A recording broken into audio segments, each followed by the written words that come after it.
Hi, I'm Eric Bolling in for Bill O'Reilly. Thanks for watching this O'Reilly Factor Special Election 2016. Let's get right to our top story. The attack politics between Donald Trump and Hillary Clinton rapidly intensifying.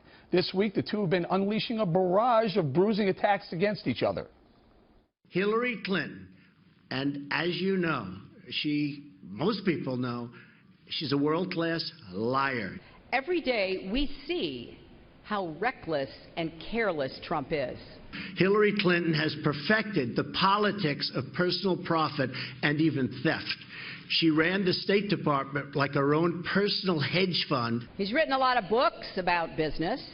They all seem to end at chapter 11.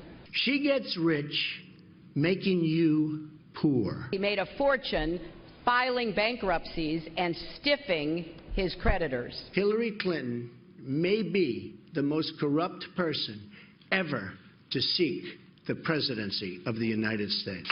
The Clinton Foundation helps poor people around the world get access to life-saving AIDS medicine. Donald Trump uses poor people around the world to produce his line of suits and ties.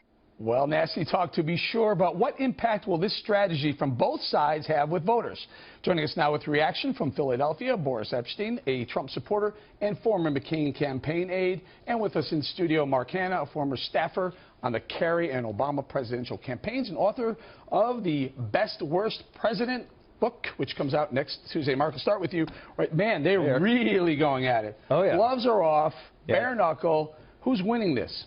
Well, look, obviously I think Hillary Clinton's winning it because when you look at who each has on their side, Hillary Clinton has all the fact-checkers on her side. And so even when Trump went after her yesterday in a speech about her foreign policy record, you know, NBC News, CNN, PolitiFact, all these fact-checkers, the media was fact-checking, and they should. Right. But look, this is not uncommon in American political sort of culture. We have this uninhibited, robust, wide-open culture, and the thing that Donald Trump is a master of is personal insult. So we saw that in the Republican primary. He took down each of his opponents one after the other by calling them names, using this kind of schoolyard, childish tactics. The thing Hillary Clinton's getting good at is these substantive attacks, and I think the more the American people attacks, Mark, yeah, I mean, substantive. You're taking a shot at Donald Trump's business record. Yeah. Meanwhile, the guy's worth billions of dollars. I mean, don't like him, hate him. You can't deny he has money. She's given 2 speeches now on foreign policy and the economy, not proposing any policy, just going after Donald Trump. Let's not talk about substance. What we need to talk about is Hillary Clinton's record of failure, starting over 30 years ago. Rose Law Firm, Whitewater. Let's talk about Vince Foster. Talk about what happened with the scandal from the White House. And then her failure as a senator. Let me finish. I know that you're working for a conspiracy theorist here. Her terrible record as Secretary of State. She is the worst Secretary of State this country's ever seen. Go to Egypt, go to Libya, Syria, ISIS. You're a little untethered to reality $300 billion right now, deficit Boris. with China. Mark, I'm giving you facts.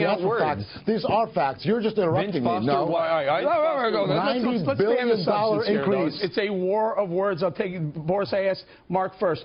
Let me ask you, who's winning the war of words and why? Donald Trump is winning because, again, he is going toward the record of Hillary Clinton. And what I was trying to say when Mark interrupted me, look at the $300 billion deficit we have with China when Hillary Clinton said she wanted to normalize trade relations with China. Look at ISIS. Look at Egypt. Look at Libya, of course, Benghazi. And then with Russia, Hillary Clinton wanted to normalize relations. She failed at the reset. And then when Donald Trump says that he will work with Russia, she somehow ridicules him. Hillary Clinton has been a failure at everything she's ever done. We need someone who will actually get things done, and that's Donald Trump. Mark, let's do this. So the old saying, you don't want to fight with a pig because you get dirty, and they like it. Right.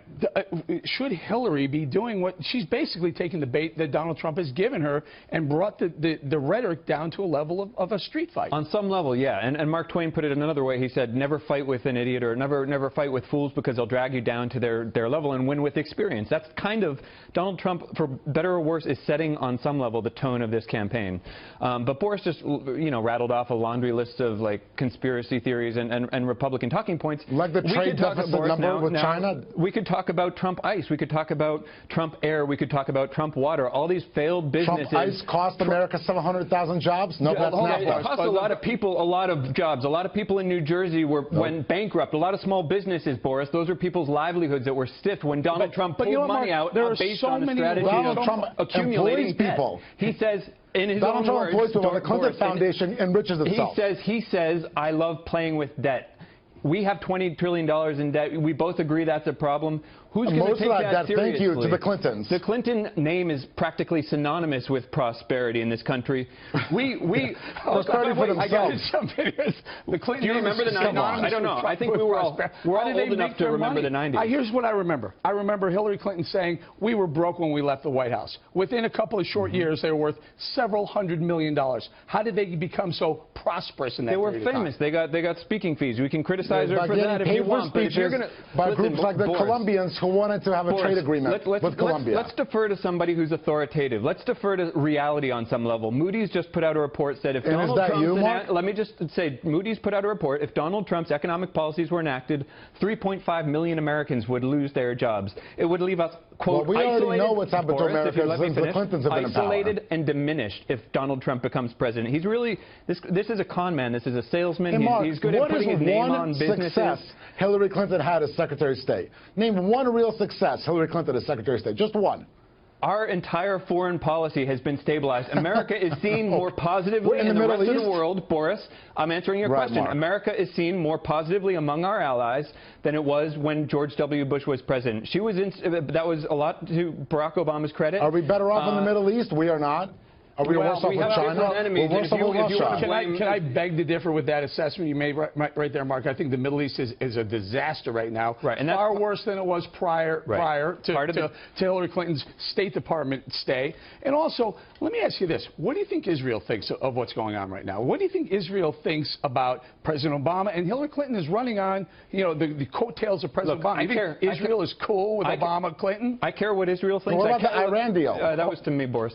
I care a lot about what Israel thinks. I care a lot more about what Americans think and what American generals think and what the and we've had American military leaders. Israel's are close. We need Israel in the Middle East. They're scared about Iran. We know that Netanyahu and Barack Obama aren't going to be going to get brunch anytime soon. They're not besties. Barack Obama and his State Department. She ran his State Department for 4 years. But the people of Israel. Mark if you look at polls of American Jews, and you see that overwhelmingly support the nuclear deal with Iran. They overwhelmingly support America's foreign policy in the Middle East. That is completely wrong, Mark. And you know the Iran deal is a huge mistake for our country. I'll tell you what we can do. That was a very hot debate. In the break, we can look that up and look at the polls. Gentlemen, we're going to leave it right there.